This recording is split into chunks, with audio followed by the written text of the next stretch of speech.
Into the discussion with James and I, Dalee Sambo-Dorough, an Inuit from Alaska who teaches political science at the University of Alaska, Anchorage, one of hundreds of Indigenous leaders and activists who've gathered here this week in New York at the United Nations Permanent Forum on Indigenous Issues. She is vice chair of the forum. Dalee Sambo-Dorough, welcome to Democracy Now!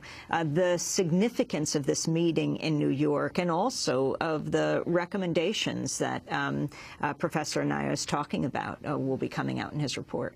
Absolutely. Thank you very much for the invitation to share with you a little bit of information about the Permanent Forum.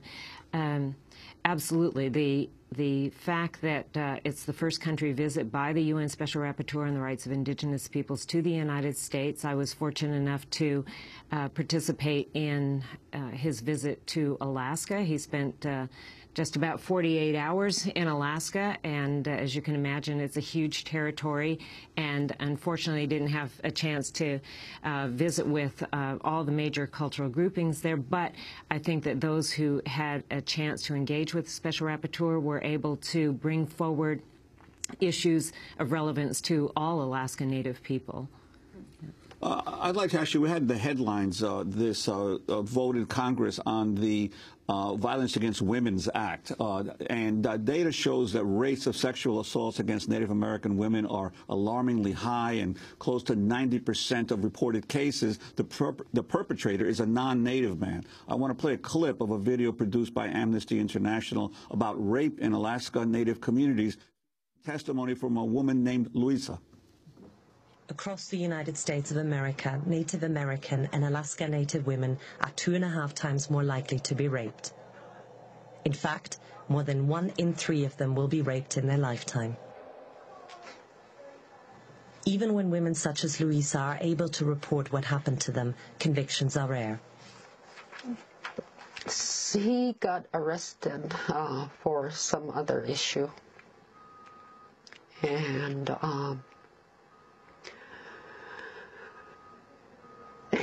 I assumed that he was arrested for my rape.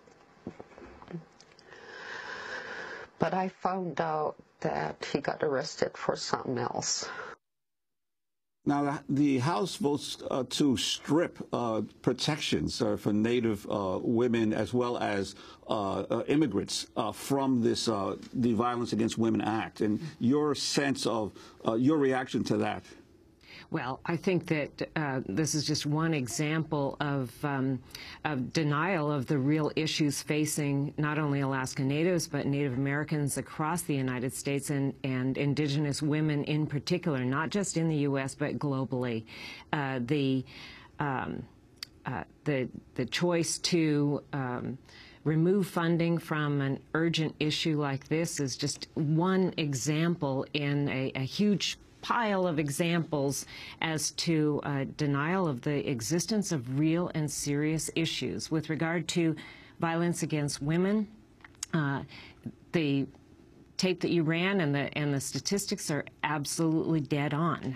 The preying on marginalized and vulnerable Indigenous individuals, and not just women, but young boys and girls and adolescents, is shocking and alarming. And I think that the Department of Justice, the United States government, rather than pulling funding, ought to be reinvigorating a discussion about the systemic racism that is faced not only out there and on the streets that allow vulnerable individuals to become victims, but looking at the larger issues of systemic racism in the entire judicial system.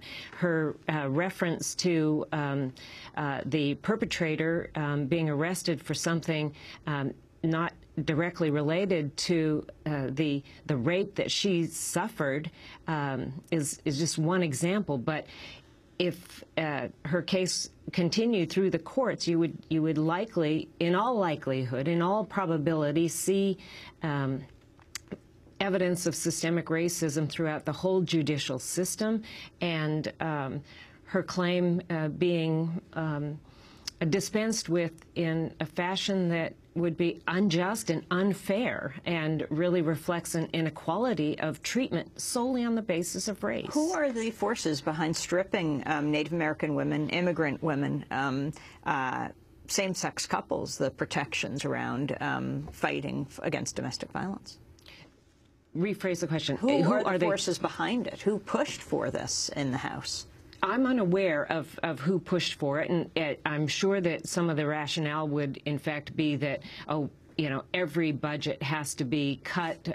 We have to, in a larger context of being frugal, and in these particular times, it's really unclear to me. But I guess what I would also suggest is that in these various different political and economic agendas, Indigenous peoples in the United States are at the bottom of the bottom. They always have been. The issues facing Alaskan Native communities, Indigenous communities across the United States never appear on the radar screen as a priority issue. What about the push for environmental resources in the Arctic, the international community going for your area of Alaska?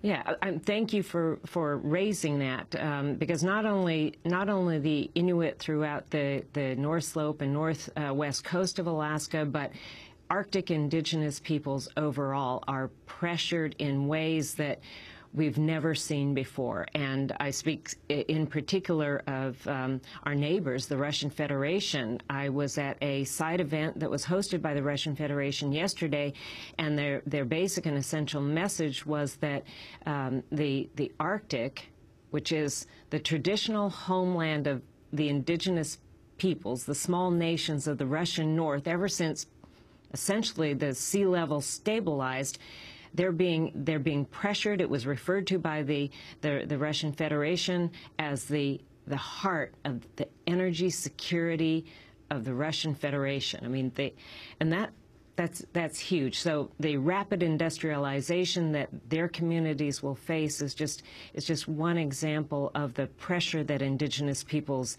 are under. And this is in a context of serious outstanding claims and rights to lands, territories, and resources. Well, in December 2010, President Obama announced the United States would sign on to the UN Declaration of the Rights of Indigenous Peoples following years of opposition. Obama spoke before tribal leaders at the White House. And as you know, in April, we announced that we were reviewing our position on the UN Declaration on the Rights of Indigenous Peoples. And today I can announce that the United States is lending its support to this declaration.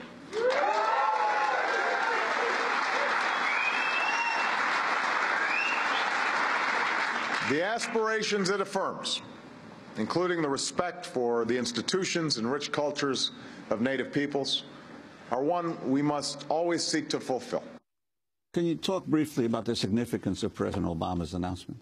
Well, the significance is on the floor of the General Assembly of the United States, Canada, Australia, and New Zealand, as referred to the Kansas group, all four of those states voted against the declaration. So the change in position, the review of the declaration, and the willingness for this administration to express its support for the declaration is highly significant. It's a reversal of the position.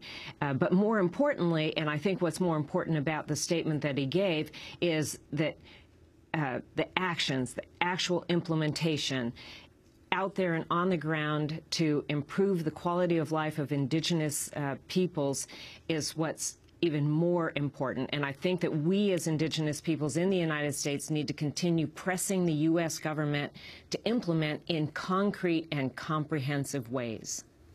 Well, we want to thank you very much for being with us. Dalee Sambo-Dorough is Vice Chair of the United Nations Permanent Forum on Indigenous Issues, also teaches political science at University of Alaska, Anchorage. And we want to thank James Anaya, UN Special Rapporteur on the Rights of Indigenous Peoples, also Professor of Human Rights at the University of Arizona College of Law. We look forward to seeing your report, and we'll report on it again when it comes out. This is Democracy Now!, democracynow.org, The Warren